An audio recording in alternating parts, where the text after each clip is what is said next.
It's estimated that about 60% of all stars in the Milky Way are binary or triple stars, with 2 or 3 stars orbiting each other instead of just a single star like our Sun.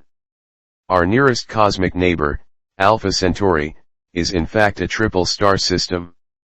But that begs the question, can planets actually exist orbiting 2 or more stars?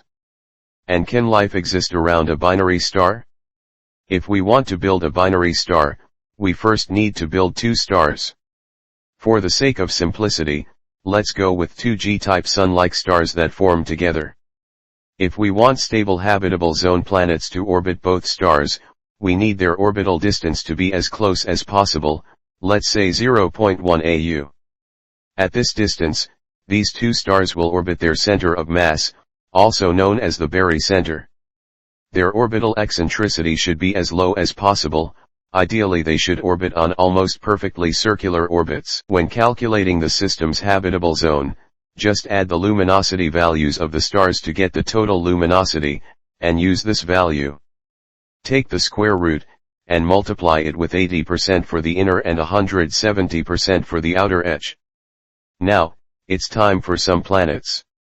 Around binary stars, we can expect planets to be more widely spaced out compared to single star systems, as it's easier for more spaced out planets to maintain stable orbits despite the gravitational influence of both stars.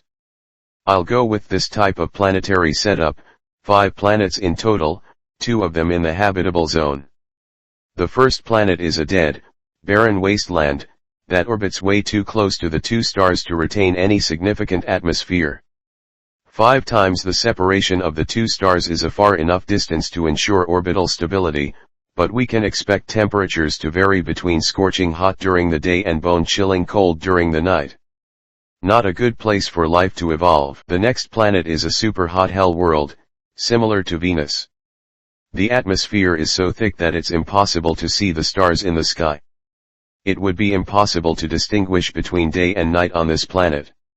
Volcanic activity constantly spews hydrogen sulfide, sulfur dioxide, methane, and water vapor in the air, although by far most of the atmosphere is made up of CO2. It's literally Venus on steroids. Thankfully, the next planet is a lot more friendly. This is our largest habitable world, with oceans and continents and a thick nitrogen-oxygen atmosphere. The length of a day is similar to Earth, and the planet has a protective ozone layer. A year is slightly longer than on Earth, but other than that, this planet is perfect for life. Planet number 4 is a bit colder than Earth due to its further distance, but it's still within the habitable zone. It also has a high axial tilt, contributing to higher seasonal differences and in general a warmer climate. The last planet is special, because it's too cold for oceans and lakes of liquid water. Instead, its oceans consist of ammonia. Its atmosphere consists of nitrogen, ammonia, and a couple of other gases. I have no way of predicting what type of biochemistry would exist on such a planet, or if life at all is even possible here, but it's certainly an interesting concept. Now, it's time for some moons. For world-building purposes, let's say the system used to have a massive Kuiper belt when the planets were all just a few million years old, but then a rogue gas giant planet passed close to the system and sent a mass shower of comets and asteroids towards the planets, and during that time some of the planets captured some dwarf planets as moons. Remember, moons tend to be more common the further you go away from the star, or in this case, stars.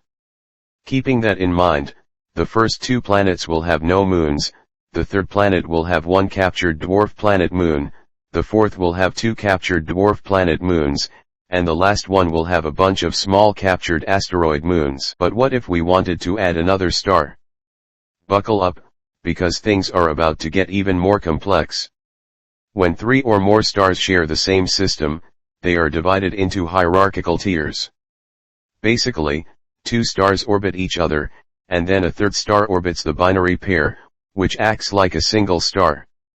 Distant binary stars tend to have significantly more eccentric orbits than close binary stars, but a distant binary pair also means each star can have its own separate planetary system. In such a system, it's important that the minimum separation between two stars never drops below about 20 AU for Sun-like stars, and about 5 AU for red dwarfs. If we wanted to, we could even build our own Battlestar Galactica system with two distant binary pairs orbiting each other. Each star could have its own separate planetary system. Just imagine. But how would life around a binary star actually differ from life on Earth? Well, it depends. Around a close binary star, where a planet orbits two stars, you would have two shadows. Temperatures would probably vary significantly more, and twice the stars also means twice the UV radiation, which means higher cancer rates. But overall, it would be far easier for us humans to get used to compared to a red dwarf. If however we go for a distant binary, it's almost no different to living on Earth. The other star would easily be the brightest star in the night sky due to its proximity, but it wouldn't feel very different from life on Earth. Thank you for watching.